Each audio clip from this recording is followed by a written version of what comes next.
Hi, my name is Alana Moss, and I'm the graphic designer and one of the founders of Group Communications Bootcamp. Hey guys, my name is Taylor Lockature, and I'm one of the co-founders and the Public Relations Chair of Group Communications Bootcamp. Hi, my name is Brandon Avery, and I'm one of the co-founders and the marketing director of Group Communications Bootcamp.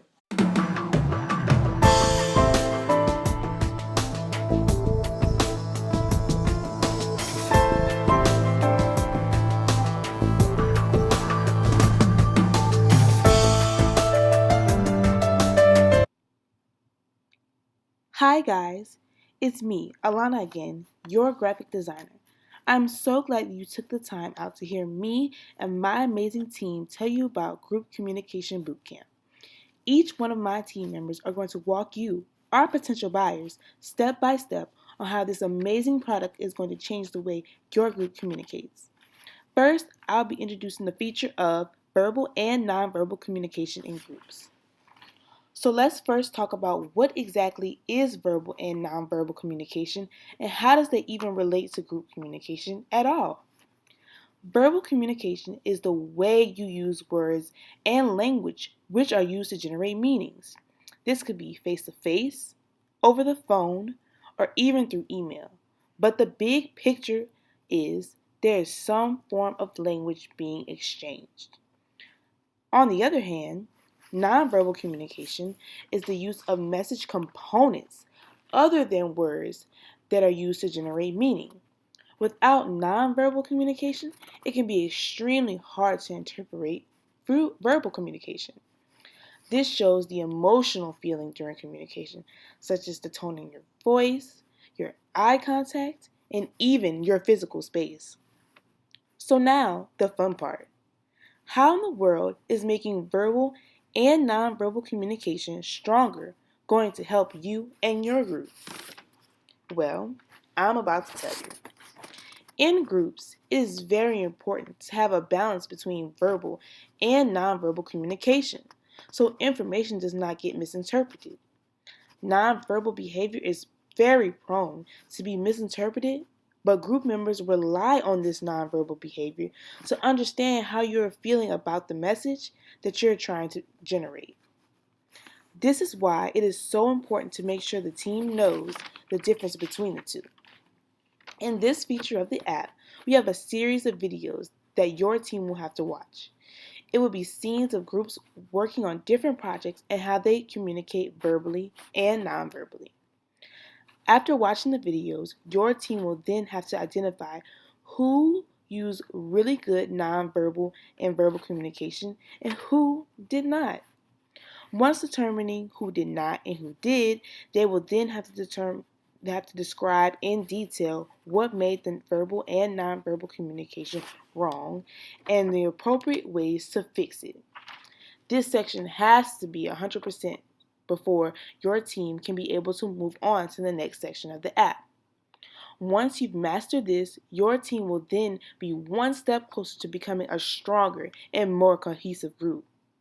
Now, my teammate Taylor is going to walk you through the next feature of the app of Synergy.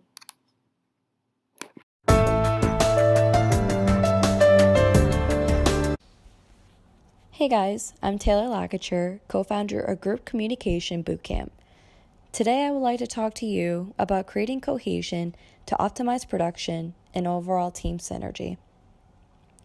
The guiding principle, which should drive all groups, is the implementation of balance or achieving equilibrium between the extremes. Effective groups are built by promoting equilibrium through cohesion.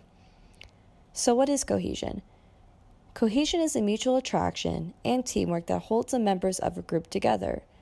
Groups can promote cohesion by establishing a group identity and group traditions, emphasizing teamwork, recognizing and rewarding contributions, and respecting individual members and their needs.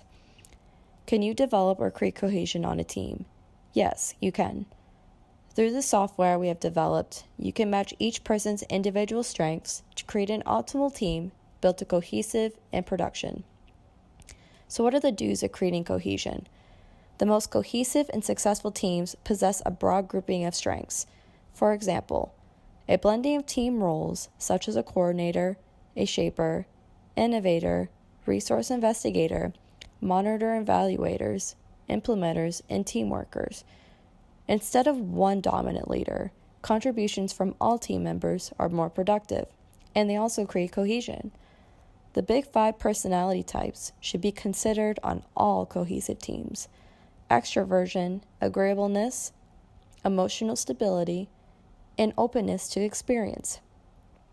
Constructive conflict can actually create strong teams, balancing the group dialect in which the value of constructive conflict is balanced with the need for unity and cohesiveness.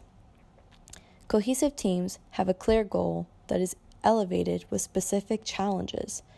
Strong and cohesive teams embrace diversity that encompass personality and the internal, external dimensions of diversity.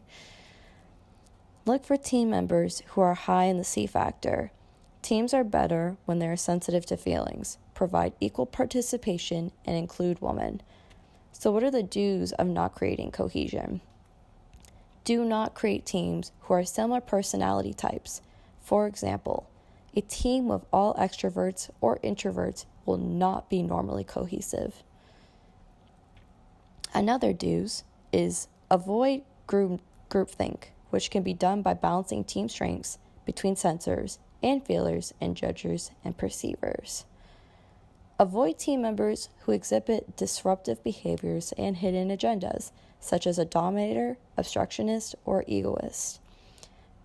Last but not least, avoid communication barriers such as ethocentrism, stereotyping, prejudice, and discrimination.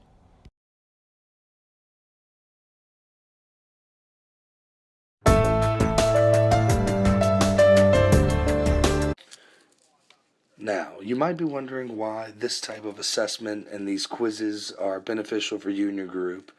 And I'll tell you from firsthand experience that this type of thing, whenever you take it at the beginning, can really set the ship straight from the beginning and clarify all these roles for everybody so no one's left in the dark or, just unaware of what's going on. And everyone's very well aware of where they belong in a group.